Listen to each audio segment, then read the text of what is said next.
তো লেও এবার বাসর ঘর করো। আচ্ছা দেখ, ঠিক আছে, বাসর ঘর করবো না।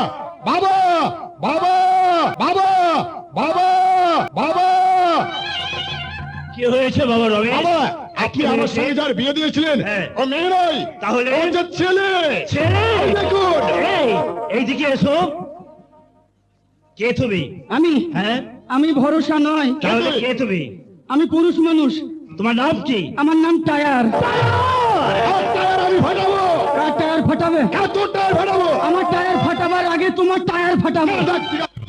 থামো। এখানে কেমন করে আসলে? আমি হ্যাঁ, শোনেন, আমি যদি অতি সত্য কথা বলি তাও আপনি হয়তো বিশ্বাস করবেন না, তাই আপনি যার কথা শুনে বিশ্বাস করবেন। একমাত্র মেয়ে আপনার আশা, যার সঙ্গে আপনার রক্তের সম্পর্ক আছে, আপনি তাকে ডাকুন, এই সমস্ত ঘটনা সে সব বলবে। আমার মেয়ে রাসা সব বলবে।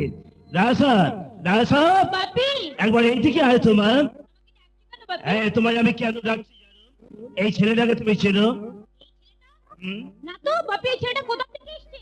এই, তুমি যে বললে তোমার মেয়ে রাসা সব বলবে। দাঁড়ান দাঁড়ান, আপনার ভুল হচ্ছে জমিদার বাবু। আমার শুনেছি, ভুল হচ্ছে। আপনার মেয়ের মুখে শুনেছি আপনি নাকি এই দেশের জমিদার। হ্যাঁ, আমি জমিদার। তাহলে আপনার মেয়ে কেন?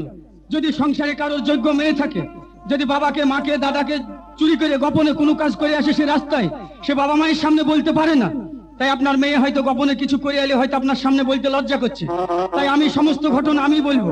তবে শোনেন, আমি গরিব মানুষের ছেলে, ভিক্ষে করে খাই, তবু মিথ্যে কথা বলিনি। বলো সত্য করে। আপনার সামনে আজকে যা বলবো সব সত্য কথাই বলবো। সত্য তোমাকে বলতেই হবে। শোনেন জমিদার বাবু, আমি বিয়ে করিনি বলে আমার বাবা মা বাড়ি থেকে আমাকে তাড়িয়ে দিয়েছে, কাজবাজ করেছে। আরে হয়তো তেজ্য পুত্র করিস। তুমি বেশি বক বক করে না, বাসর ঘর করো। থামো তোমার বাসর ঘর।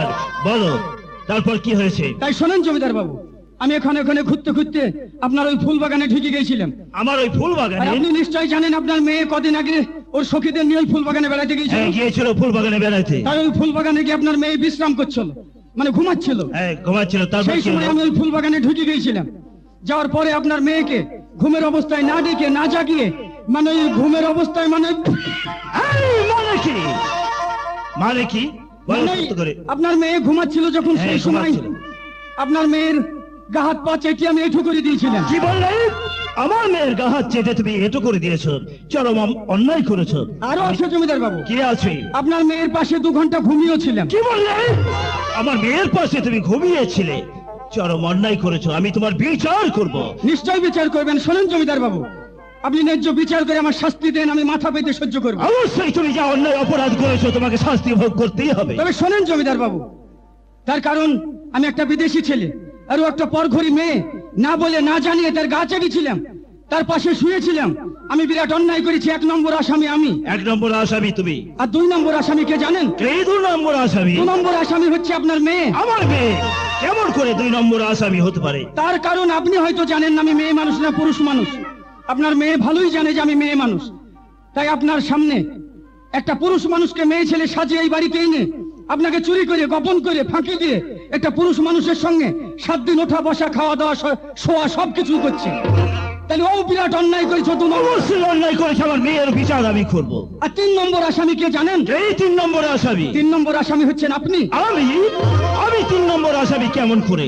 আপনি বলুন তো জমিদার বাবু, আপনি তো এই দেশের জমিদার। হ্যাঁ, জমিদার। বড় বড় মিটিং মজলিসে, বড় বড় বিয়ের অনুষ্ঠানে নিশ্চয়ই আপনি যান। অবশ্যই সেখানে আমি যাই। তাহলে বড় বড় বিয়ের অনুষ্ঠানে যদি গিয়ে থাকেন, তাহলে বলুন তো আপনার সঙ্গে আমার সঙ্গে বিয়ে হলে কজনের হাত এক জায়গায় হয়? কেন 2 জনের? ঠিক বলেছেন, 2 জনের হাত এক জায়গায় হয়। তবে বিয়েতে সাক্ষীর প্রয়োজন হয়। তবে কেমন সাক্ষী? অশিক্ষিত লোক হলে টিপ দিতে হয়, আর শিক্ষিত লোক হলে কাগজ কলমে সাক্ষী লাগে। সাক্ষী লাগে? কোন বিয়ের অনুষ্ঠানে কি দেখেছেন যে হাতে হাত দিয়ে সাক্ষী লাগে? না, তা তো দেখিনি। তা দেখেননি? না। তাহলে ওই ছেলেটার সঙ্গে আর আমার সঙ্গে যখন বিয়ে হলো, আমাদের 2 জনের হাত যখন এক জায়গায় হলো, তখন চালাকি করে আপনার মেয়ে সাক্ষী সেজে আমার হাতের উপরে হাত দিল। আর আপনি নিজে মুখে বললেন আমার একমাত্র মেয়েকে বাবা তোমার হাতে তুলে দিলাম, আজ থেকে দায়িত্ব সবকিছু তোমার। তাহলে আপনার মেয়েকে তো নিজে হাতে আপনি আমার হাতে তুলে দিয়েছেন। হ্যাঁ, দিয়েছি। তুমি ভিল ভিল করে কি দেখছো? লেও বাসর ঘর করো। বাসর ঘর করার আগে তোমার মার্ডার করবো। কাকে? তোমাকে। তার আগে তোমাকে টাইট করবো। লেও বাসর ঘর করো। থাক, আমাকে টাইট করতে হবে না। তোমরা আর গন্ডগোল করো না। আমি যখন 3 নম্বর আসামি হয়ে আজ আমাকে বিচার করতে হবে। তাহলে আপনার মেয়েকে তুলে দেন আমার হাতে। অবশ্যই আমি তুলে দেব। এসো মা। বাপি, আমি বিয়ে করব না ওকে। এখন করবো না বললে হবে? ফুল বাগানে তো খুব করলে। এই, আমি তোমাকে বিয়ে করব না। করবে লজ্জা করছে তাইতে। না মা, বিয়ে করবো না বললে তো চলবে না। ওকে বিয়ে করতেই হবে, ওর হাতে আমি তোমাকে তুলে দিচ্ছি।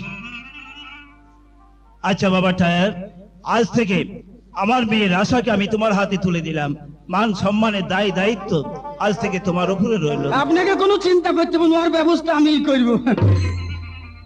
তাহলে চলো, তোমার বাবা যখন আমাকে আমার হাতে তোমাকে তুলে দিয়ে বাজারে চলে গেল, তাহলে আর দেরি করে লাভ নাই। এই যে মশাই, আচ্ছা। তুমি এত শিক্ষিত ছেলে, তার জোঙাল কানা কেনে হে? কেন ভাই? তা তুমি বাসে উঠছো কি ট্রাক্টরে উঠছো, তোমার হুঁশ নাই? আচ্ছা ভাই, তুমি আর লজ্জা দিবে না। এটা তোমার কে? কেন? এটা আমার ছোট্ট বোন। তাহলে আমি তোমার কে? কেন? তুমি আমার বাড়ির চাকর। এ বাবা কোন শালার বলে এটা তোমার কে? ওটা আমার ছোট্ট বোন। তাহলে আমি তোমার কে? কেন? তুমি এই বাড়ির চাকর। ওই জন্যই তো বলছি তুমি জোঙাল কানা। কেন? এ ভালো করে যোগ করি বিয়োগ করি দেখো হে, এটা যদি তোমার ছোট বোন হয় তাহলে তুমি আমার সম্বন্ধী হয়েছো না হে? আচ্ছা ভাই, আচ্ছা ঠিক আছে, তুমি আর লজ্জা দিবে না।